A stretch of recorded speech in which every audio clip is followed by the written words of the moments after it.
Hello students, good morning. कैसे हैं आप लोग? स्टूडेंट, सबसे पहले तो आपको रक्षाबंधन की बहुत बहुत बधाई। आज रक्षाबंधन है जैसे कि, तो आपको ये भी पता है कि कल रात को ही रिजल्ट आया यूएससीएमए का। ठीक है, तो कई स्टूडेंट जो है वो पास हुए हैं और कई स्टूडेंट जो है वो पास नहीं हुए हैं। ठीक है, अब अपन दोनों की ही बातें कर लेते हैं कि क्या करना चाहिए दोनों को, किस केस में। देखो, मेरे पास बहुत सारे मैसेज आए कल शाम को आना चालू हुए थे। 9 बजे के शायद आसपास रात को मैसेज आना चालू हुए थे और वो कंटिन्यूसली रेगुलर करीबन 11 साढ़े 11 तक चल रहे थे। कई स्टूडेंट से कॉल पे भी बात हुई कल। तो जो स्टूडेंट क्लियर हुए पहले तो उनकी बात कर लेते हैं। अब जिनके बोथ पार्ट्स क्लियर हो चुके हैं, चाहे पहले कभी एक पार्ट क्लियर हो गया और इस टाइम में दूसरा भी हो गया, या फिर इस टाइम में एक साथ ही उन्होंने दोनों पार्ट क्लियर कर लिए। ठीक है, ये जो मई जून वाली विंडो थी, है ना, तो शायद जून वाला का कल रिजल्ट आया था। तो जिनका दोनों पार्ट अब क्लियर हो चुके हैं तो उनको क्या करना चाहिए? तो उनको ये करना चाहिए कि यूएससीएमए आपने क्लियर कर ही लिया, आपको पढ़ाई की आदत अच्छे से हो ही चुकी है, रिदम में आप आ ही चुके हो। ठीक है ना, अगर आप जॉब में थे तो, और अगर कॉलेज में थे तो आपको थोड़ा सा अच्छा और क्वालिटी कंटेंट पढ़ने की आदत हो ही चुकी है। तो अब आप ऐसा करिए, उसको पढ़ाई को कंटिन्यू रखिए। ठीक है, चाहे आप कुछ भी करिए आगे, बट पढ़ाई अब मत छोड़िए। चाहे आप वर्किंग प्रोफेशनल हैं, चाहे आप कॉलेज में हैं, तो आप कुछ भी कर सकते हैं उसके आगे। कोई भी अपना प्रोफेशनल कोर्स कर सकते हैं, दोबारा ऐसा ही छोटा सा कोर्स कर सकते हैं, चाहे तो थोड़ा सा बड़ा कोर्स ले सकते हैं। अगर आप थोड़ा छोटा कोर्स करते हैं तो लाइक आईएफआरएस कर सकते हो, आईएफआरएस की बहुत डिमांड है मार्केट के अंदर। ठीक है, या फिर आप बड़ा कोर्स करते हो तो एसीसीए कर सकते हो, सीपीए कर सकते हो, सीएफए थोड़ा सा ज़्यादा बड़ा पड़ जाएगा, सीएफए भी कर सकते हो। ठीक है ना, एफआरएम भी कर सकते हो, बहुत सारे ऑप्शन हैं, अवेलेबल हैं। या फिर आप सीआईए देख सकते हो, डिपेंडिंग ऑन कि आपके ऑर्गेनाइजेशन में आपको क्या काम में आने वाला है। बट आप ऐसा नहीं कि उसको फुल स्टॉप कर दो। यूएससीएमए एक डेस्टिनेशन नहीं है, उसके आगे भी आप उसको कंटिन्यू करो। क्लियर? दूसरी बात, जिसका सिंगल पार्ट हुआ है अभी, चाहे वो पार्ट 1 हुआ है चाहे पार्ट 2 हुआ है, कोई सा भी हुआ है, और अगर आपने पहले से ही तैयारी कर रखी है दूसरे पार्ट की, है ना, एग्जाम देते ही, या तो आपने जून टाइम में एग्जाम दिया होगा तो आपने उसके जस्ट तुरंत बाद ही आप एकदम तैयारी कर चुके थे, तो जुलाई मिल गया आपको, थोड़ा सा अगस्त मिल गया, ठीक है ना, आधा, तो आप थोड़ी सी तैयारी हो चुकी है और आपके पास आप सितंबर अक्टूबर अटेम्प्ट देने का सोच रहे हैं, तब तो ठीक है। अगर आप पढ़ाई करना चालू कर चुके थे दूसरे पार्ट की, तो अगर आप नहीं पढ़ाई करना चालू किए हैं तो अभी कर रहे हैं पढ़ाई चालू, तो मैं आपको कहूँगा एक बार देख लेना, सितंबर अक्टूबर अटेम्प्ट आपको लगे तो ठीक है, अदरवाइज फिर आप कोशिश करना कि जनवरी फरवरी हो जाए तो ज़्यादा बढ़िया रहेगा। ठीक है ना, क्योंकि आपको पता है एग्जाम फीस भी ज़्यादा होती है, तो अपन अगर एक बार तैयारी करके एग्जाम देने बैठे, तो आपको भी पता है आप दे चुके हो ऑलरेडी एक बार, एक पार्ट आपका क्लियर भी है, तो फिर ज़्यादा बेटर है कि आप थोड़ा सा ऐसा तैयारी दो कि श्योर हो जाए आपका, है ना, लगभग। तो अगर आप जब भी कोई क्वेश्चंस वगैरह सॉल्व करते हो, उसका सबसे बढ़िया तरीका क्या है, सेल्फ असेसमेंट करने का, कि जहां से भी आप क्वेश्चंस कर रहे हो, जिधर से भी कर रहे हो, चाहे आप क्वेश्चन बैंक से कर रहे हो या कहीं से भी क्वेश्चन लेके आप उसको पीडीएफ सॉल्व करके प्रिंट आउट निकाल के कर रहे हो, तो क्वेश्चन एंड आंसर्स आपके जो हैं आराम से मोर देन 80% अगर आपके सही हो जाएं, ठीक है ना, मिनिमम इतना क्राइटेरिया है, अगर 80% से ज़्यादा अगर आपका सही जा रहा है क्वेश्चंस, तो फिर आपको तभी आपको एग्ज़ाम देना चाहिए। ठीक है ना, मेरे अकॉर्डिंग तो ये ठीक रहेगा, है ना। वरना क्या होता है, अगर आप जल्दी में फटाफट नहीं, कैसे भी करके सितंबर अक्टूबर देना है, ठीक है, और आपने एग्जाम से मतलब जो क्वेश्चन है पिछले वाले नहीं करे हैं, क्वेश्चन एंड आंसर्स आपने सॉल्व नहीं करे हैं, और या फिर करे हैं तो उसमें कम स्कोर आ रहा है, फिर भी आप दे रहे हैं, तो थोड़ा सा आपको दिक्कत आ सकती है। ठीक है, फिर बात करते हैं जो स्टूडेंट क्लियर नहीं हुए सबसे ज़्यादा उनकी, है ना। ठीक है, अब देखो, 2 तरह के स्टूडेंट होते हैं, एक तो जो जॉब में है और एक जो जॉब में नहीं है। मेरे पास जो कल कॉल आए थे, काफ़ी लेट तक चलते रहे, मैसेजेस भी आते रहे, तो ज़्यादातर वो लोग थे जॉब में।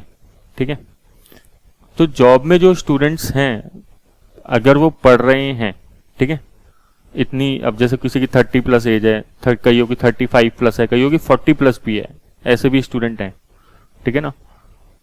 तो अगर वो पढ़ रहे हैं तो ऑब्वियसली उनकी एक फैमिली भी है, ठीक है, उनकी हस्बैंड है तो वाइफ है, वाइफ है तो हस्बैंड है ना, बच्चे भी हैं, सब चीज़ें हैं, उसमें पढ़ाई कर रहे हैं, साथ में जॉब कर रहे हैं, ठीक है ना।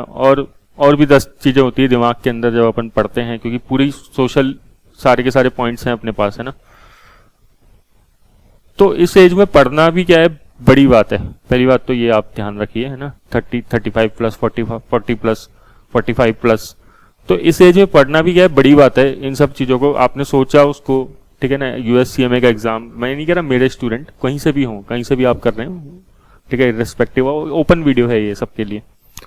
तो पढ़ना क्या है, बड़ी बात है। तो आप पढ़ रहे हैं, पढ़ के एग्जाम दे रहे हैं, आपने ये सोचा, तो आप कम से कम, आपकी देखो पढ़ाई कभी वेस्ट नहीं जाती, हमेशा आप भी इस बात को मानते होंगे कि जो आप पढ़ रहे हो कभी वेस्ट नहीं जाएगा, कभी भी आपका खराब नहीं जाएगा। तो कभी मत सोचना कि मैंने तैयारी करी बट एग्जाम क्लियर नहीं हुआ, ठीक है ना। कई स्टूडेंट, बात हुई, उन्होंने बताया कि हम सुबह 3:30 बजे उठ के पढ़ाई कर रहे थे, ठीक है, और 6-7 बजे तक, क्योंकि ऑफिस होता है 8-9 बजे से जाना होता है, ऑफिस के लिए निकलेंगे, तो सुबह 3:30 बजे से, सुबह 3:30 मतलब रात 3:30, एक तरीके से 7 बजे तक ऐसे ऐसे स्टूडेंट्स से भी बात हुई। तो हमें भी बड़ा मोटिवेशन मिलता है कि देखो स्टूडेंट कितनी मेहनत कर रहे हैं, बट नहीं हुआ। कईयों के 10 नंबर से रह गया, 350 नंबर आ गए, 340 भी आए, कईयों के ऐसे भी रहे, ठीक है ना। कईयों के 380 आ गए, वो तो पास ही हो गए। तो इसमें आपको ऐसा डिसहार्टन होने की जरूरत नहीं है, डीमोटिवेट होने की जरूरत नहीं है। आप ये कर रहे हो, लर्निंग एक प्रोसेस है, आपके जॉब में भी वो काम आ रहा है, तो आपको बिल्कुल भी परेशान होने की जरूरत नहीं है। ये तो एक ऐसी चीज है कि जैसे प्रोफेशनल एग्जाम्स होते हैं, तो CA वगैरह के अंदर भी अटेम्प्ट लग जाते हैं कई स्टूडेंट्स के, है ना। कई लोग एक बार में पास हो जाते हैं और कई लोग के अटेम्प्ट लग जाते हैं। तो एक आध अटेम्प्ट लग गया, ठीक है, हो गया, ठीक है, आप एक दिन थोड़ा सा उदास हुए, बट अगले दिन उसको वापस से चालू करो। दोबारा आपको इतना ज़्यादा परेशान होने की जरूरत नहीं है। हमारे पास ऐसी ऐसी स्टोरीज आई हैं, आपको क्या बताएं, कि जैसे अब कई स्टूडेंट हैं, मैं आपको 2-4 एग्जाम्पल लेता हूं। जैसे एक कल ही बात हुई, स्वाति नाम से एक लड़की है ना, ठीक है, जो आउट ऑफ इंडिया रहती है शायद, है ना। तो उन्होंने वो 4 महीने पहले, जस्ट 4 मंथ के अंदर उन्होंने दोनों पार्ट्स क्लियर कर लिया, और वो भी सब एकदम, मतलब उनकी एज भी काफ़ी अच्छी है, जॉब में भी हैं, सब है ना, ठीक है ना, फैमिली भी है। फिर भी उन्होंने विद इन 4 मंथ कंप्लीट किया USCMA, दोनों पार्ट्स, एक ही सिंगल वीडियो के अंदर, वो विंडो के अंदर।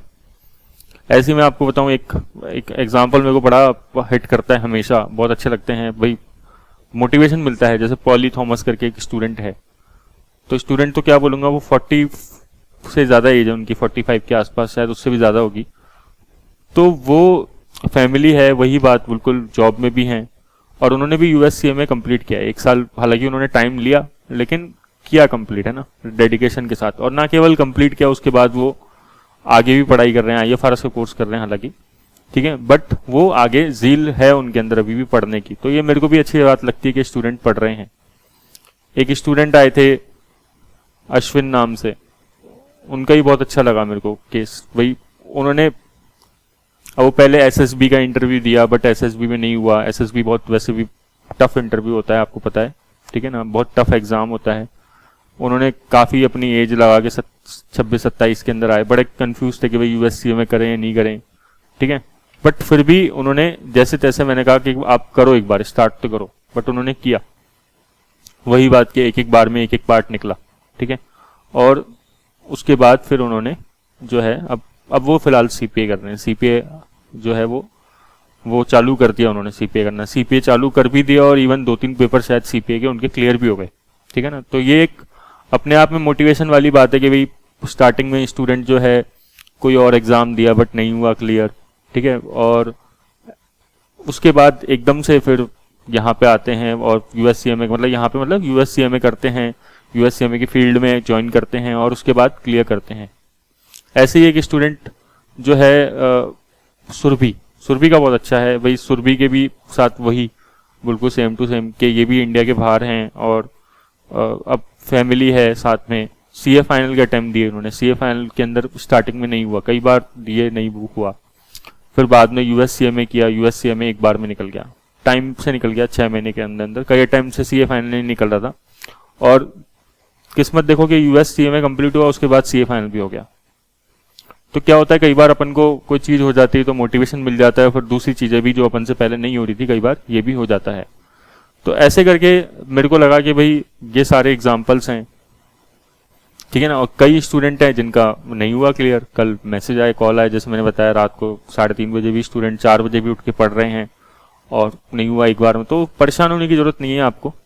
देखो अब क्या स्ट्रेटजी अपनानी चाहिए, अगर नहीं होता तो आप क्या कर सकते हो।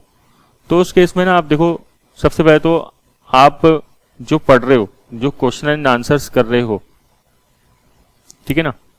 अब मैं हमेशा बोलता हूं कि क्वेश्चन एंड आंसर्स आपको एक करना है, ये मत पकड़ो कि हॉक करना है कि ग्लैम करना है कि वाइले करना है। लगभग क्वेश्चन सेम है, ठीक है ना, कोई दिक्कत नहीं है। आपने कहीं से भी कर लिया क्वेश्चंस, ठीक है। आपको एक पार्ट में करीबन 2000 एमसीक्यूज और ऐसे टाइप क्वेश्चंस थोड़े से ये सॉल्व करने चाहिए, ठीक है। सबसे पहली प्रायोरिटी तो ये है, क्वेश्चंस करो। अब मान लो आपने क्वेश्चंस कर लिए, सपोज आपने ग्लैम के क्वेश्चंस कर लिए, वाइले के कर लिए, हॉक के कर लिए। अब आपने एक मटेरियल के क्वेश्चंस कर लिए, कितनी बार करने हैं, 3 बार करने हैं, 3 टाइम्स तो अपन को लेके चलना है, 3-4 बार कर लो, बढ़िया रहेगा, ठीक है ना। 3 बार कर लिया, हो गया, ठीक है, सफिशिएंट है। आपने एग्जाम दिया, उस सोर्स से आपका क्लियर नहीं हुआ, ठीक है ना, आप रह गए, 350 मार्क्स आ गए, 340 मार्क्स आ गए, कितने भी मार्क्स आ गए। तो अब आप क्या करें उस केस में। तो अब आप बोले सर ये क्वेश्चंस मेरे को तो रट गए हैं पूरे के पूरे, अब मेरे को आंसर्स भी पता लग गए, जैसे ही मैं देखता हूं तो आंसर पता लग जाते हैं, टिक लगा लेते हैं हम तो ऑप्शन के अंदर देखते ही। तो कोई दिक्कत नहीं है, आप दूसरे अब की बार क्वेश्चंस पकड़ लो, दूसरा सोर्स पकड़ लो। मान लो आपने पिछली बार वाइले से क्वेश्चंस किए थे, अब की बार हॉक के क्वेश्चंस कर लो या ग्लैम के कर लो, कोई दिक्कत नहीं है। अब आप नए क्वेश्चंस कर लो, हो सकता है आपको थोड़े से देखो ज्यादा दिक्कत कहाँ आती है, क्वेश्चंस में कमी नहीं है, थोड़ा सा कॉन्सेप्चुअल इशू रहता है कहीं ना कहीं, ठीक है ना। थोड़ा सा कॉन्सेप्चुअल, अपन क्या है, कई बार है ना, कोई पर्सन अकाउंट्स में वीक होता है, कोई पर्सन कॉस्ट अकाउंटिंग में वीक हो जाता है, तो कोई पर्सन ऑडिट वाले पार्ट में वीक है, कोई पर्सन का प्रैक्टिकल कमजोर है, तो कोई पर्सन का थ्योरी कमजोर है। अब क्या है, प्रोफेशनल एग्जाम ऐसे होते हैं, थोड़े से हार्श होते हैं, मतलब निर्दयी होते हैं, आप कह सकते हो कि ये तो बोलते हैं सब चीजें सही हो तभी अपन काम चलेगा आपका एग्जाम में। हम सीए में कोई चैप्टर अगर छोड़ के जाते थे, हमने सीए में अगर मान लो फाइनल के अंदर कंसोलिडेशन चैप्टर छोड़ दिया कि कंसोलिडेशन नहीं करेंगे, बहुत हार्ड लग रहा है, तो एग्जाम में पहला क्वेश्चन कंसोलिडेशन का ही मिलता था, ठीक है। तो आप जो छोड़ के जाओगे वो आपको एग्जाम में फर्स्ट क्वेश्चन मिलेगा, आप ये मान के चलो। तो इसलिए सबसे बेटर ये है कि आप अपनी तरफ से कोशिश करो कि यार छोड़ के कम से कम जाएं, जितनी तैयारी हो सकती है उतनी तैयारी करें, ठीक है ना।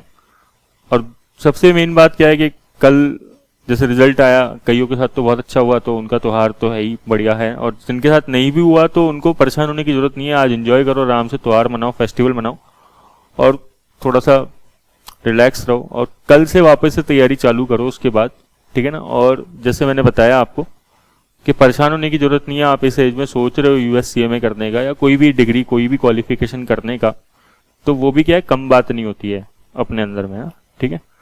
तो आप मेहनत करो, आराम से, मेहनत का फल मिलता है, मेहनत कभी वेस्ट नहीं जाती है, ठीक है। और जो लोग अभी तक, जिन्होंने बिल्कुल भी तैयारी चालू नहीं करी, अब कई स्टूडेंट ऐसे होते हैं जो बड़ा डरते हैं कुछ भी करने से पहले, मतलब कोई कोर्स करेंगे। अब कई बार स्टूडेंट कॉल करते हैं, सर यूएससीएमए कर लूँ क्या, या कोई सीपीए कर लूँ क्या, हालांकि सीपीए मैं नहीं कराता, बट सीपीए कर लूँ क्या, कोई भी कुछ कर लूँ क्या। तो हम कहते हैं करो तो सही, चालू तो करो, क्या दिक्कत है। बोले सर टाइम नहीं मिलता जॉब से, तो मैंने कहा यार टाइम तो देखो आपको निकालना पड़ेगा, पहली बात तो ये है। 2 घंटे एक दिन में निकालना थोड़ा सा मुश्किल हो सकता है, लेकिन इम्पॉसिबल नहीं है, ठीक है ना। 2 आवर्स डेली निकल सकते हैं, ठीक है। कभी कभार एक्सेप्शन में नहीं निकले, कोई दिक्कत नहीं है। आपके पास वीकेंड तो है, वीकेंड में निकालो। और मैंने आपको इतने सारे एग्जाम्पल्स बताया, अभी स्टूडेंट्स के नाम ले लेके बताया आपको, ठीक है। तो ये लोगों ने भी, ये सब भी ज्यादातर जॉब में ही है। तो कई लोगों के माइंड में कंफ्यूजन रहता है, सर 30 प्लस कर सकते हैं क्या, 35 प्लस कर सकते हैं क्या, हमारी तो फैमिली भी है, हम जॉब में भी हैं, 1 घंटे मुश्किल से मिलता है, वीकेंड पे भी 2 दिन है, 1 दिन है, तो हो जाएगा, कोई दिक्कत नहीं है। आपको मैंने एक चीज बताई हमेशा कि यूएससीएमए के अंदर आप रजिस्ट्रेशन, मेंबरशिप और एग्जाम, 3 फीस होती है, ठीक है ना, आपको पता हो, लग गया होगा सबको। रजिस्ट्रेशन को एंट्रेंस फीस बोलते हैं। ये तीनों फीस का पे करने का, कब पे करो, एग्जाम से 1-1.5 महीना पहले बस। तो क्या दिक्कत है, आप तैयारी चालू करो ना, आप पढ़ाई चालू करो। आप कोई भी कोर्स करो, उसको रजिस्ट्रेशन मत कराओ स्टार्टिंग में, रजिस्ट्रेशन लास्ट में कराओ। मैं तो कहता हूँ सेल्फ स्टडी से चालू कर दो अगर दिक्कत आ रही है तो, लेकिन करो तो सही चालू। जब तक करोगे नहीं तब तक वो चीज आपको डराती रहेगी, जितना चीजों से डरोगे उतना वो चीज डराएगी। हम लोग स्टार्टिंग में, आपको याद हो तो अपने बचपन में कई लोगों को मैथ्स पसंद नहीं आती थी, है ना, ठीक है, तो मैथ्स के क्वेश्चन सॉल्व नहीं करते थे। तो अगर मैथ्स के क्वेश्चन सॉल्व नहीं करोगे तो मैथ्स से आपको डर लगेगा। वही चीज अकाउंटेंसी से है, अगर आप अकाउंट्स पढ़ोगे नहीं तो आपको डर लगेगा, ठीक है। तो स्टार्टिंग में तो एक बार उसको कोप अप करना ही पड़ेगा आपको। तो कोशिश करो, आप लोग बहुत ब्रेव स्टूडेंट्स हो, तो कोशिश करो कि पढ़ाई करो, ठीक है, चालू तो करो एटलीस्ट कोई भी चीज को, तो ठीक लगेगा आपको, है ना। और ऐसे परेशान मत होना जिनका रिजल्ट कल ऐसे खराब आया है, ठीक है ना। आप बिल्कुल मोटिवेट रहो, आगे की तैयारी करो, ठीक है। Thank you.